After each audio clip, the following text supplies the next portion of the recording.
Right, we're back. We've just done this lovely marrow scoop. We've looked at the early 18th century style. This is sterling silver. I don't have an example of a piece of Chester Britannia silver, which would have been made between 1701 and 1720. That again is very rare. I have even owned examples, but they will usually be tablespoons, possibly a basting spoon. Very difficult to find. It's very difficult to find 18th century Chester hollowware, and I'll touch on that again at the very end. I'll mention some notes about collecting, and there's a reason for that. Now, hallmarking goes on in that fashion. Different makers, mostly Richardson's, change of date letter.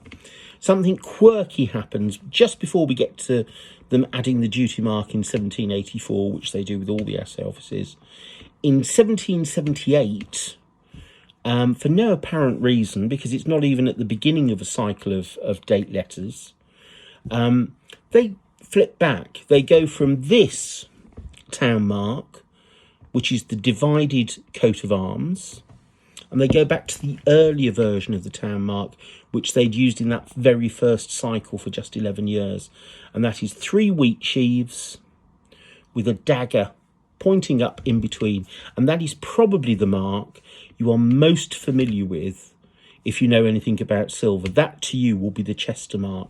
So this 18th century version that you have on the marrow scoop, unless you're an aficionado of Chester silver, that might be the one that trips you up.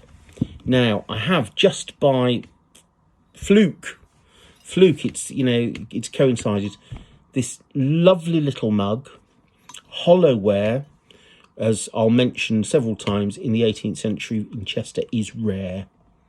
They had a specialty of making these little mugs. They're not specifically christening mugs, they're just little mugs. And they also made lots of little tumbler cups. And those were often cockfighting prizes, I'm sad to say. Not something I approve of at all. But they were. It was just something that happened, and they were given as little prizes or presentations. Not all of them. Some of them were christening gifts, but there was a fashion which you don't get elsewhere in the country. You don't get it at any of the other assay offices for these little tumbler cups. And I'm sorry I haven't got one to show you. But the fun with this mug is this is 1778. This is the first year where that old style town mark comes back in. So I'm going to breathe on it, and hopefully it's that big mark at the top. I'll put photographs because I know it's a bit glary, and no, I can't. It's a bit too shiny. But that has got the first year, that first version of that new old Chestertown mark, and it's the one you see on silver from that point onwards. Assaying of silver at Chester goes on much the same. It's quite standardised. You have the introduction of the duty mark.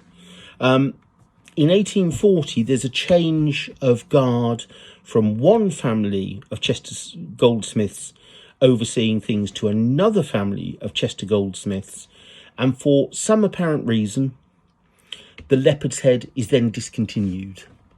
So after 1840, you will see the Chestertown mark, you'll see the sterling mark, you'll see a date letter, you would see a duty mark, and you'll see a maker's mark, but you will not see the leopard's head anymore.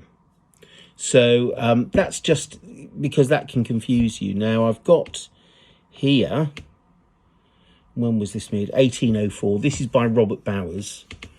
This is mine. The cheap, well, not cheap, but the more commonplace object is mine.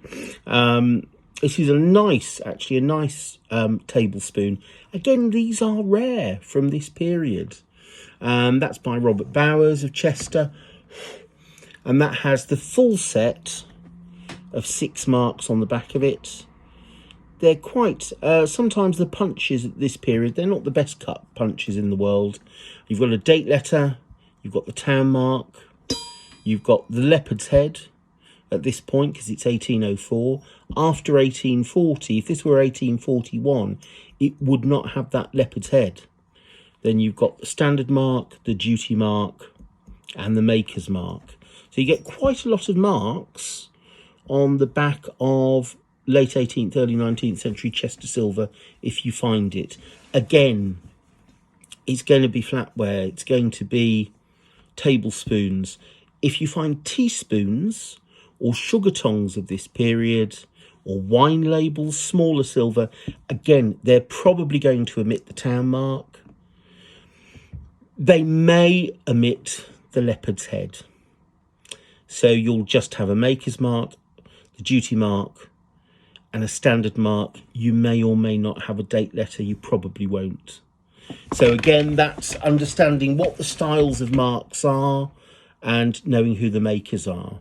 And at this period, really, you've got people like Bowers, you've got the Lowe family, George Lowe, very big maker. You have people working in Manchester and Liverpool sending silver to be assayed at Chester. And actually it is the watch trade for watches going out of Liverpool being assembled and assayed is a large part of the business that keeps the Chester Assay Office going in this period. Remember, if it is before a certain date, which I'll get to in a moment, Chester silver is rare. There wasn't a huge demand for it in the region. There were only 3 or 4 big families throughout that period producing items, and they didn't produce very much large, spectacular silver. These were all small domestic items for people. Now, the magic date, and the date you may not have heard before, although it is written down in several books, is 1854. And the reason it's a magic date is because in 1773, when the Birmingham Assay Office was established and the Sheffield Assay Office were established, they basically passed a law, an Act of Parliament, that said if you were within a 25-mile, and then latterly that was extended to 30-mile radius of Birmingham, or a 20-mile radius of Sheffield, and you were a manufacturing silversmith, you had to send, by law, your silver to be assayed either at Sheffield, if you're within its jurisdiction, or Birmingham, if you're within its jurisdiction. That was the law. The penalty was either to have the goods confiscated or the value of the goods as a fine. This meant there were lots of manufacturers in these big centres churning out lots of silver that had to have it assayed in Birmingham or Sheffield. In 1854, that was repealed. So all of a sudden, if you were manufacturing in Birmingham or in Sheffield, and the railways had just come in, remember, and routes were being set up, and there was even the canal routes, but that took a hell of a long time, you could send your wares for assay in Chester. Well, you might say, why would you? Why would you bother? The Birmingham Assay Office at this period was not open 7 days a week. It was erratic. It was also perceived that the silver from Birmingham, though this is not true, was brummagem. It was in some way industrial and cheaper, whereas anything from Chester, even at that period, that middle of the Victorian period, was considered at a premium. So you can begin after 1854. It starts quite slowly, but you get silversmiths both from Sheffield and from Birmingham deciding to have their silver assayed in Chester. And this gives a huge boost to the Chester Assay Office. This is why out of the 4 assay offices that we're looking at, Newcastle, York, Exeter and Chester, Chester is the only one to continue well into the 20th century as a working assay office. York closes down in the middle of the 1860s. Newcastle and Exeter both finish in 1880s. Chester continues till 1962. And it isn't locally made silver that's doing it. If it was, Chester would have gone the way of the dodo as the other three did. It is the productions from Sheffield, from Birmingham, and sometimes even from London that are going in, or certainly things that were retailed in London, to be assayed to be given that preferential Chester mark. So that's the date you have to remember. Now, again, I'm going on. I'm going to try and keep it in bite-sized bits. See you in a moment for part 3. So we're in for the long haul.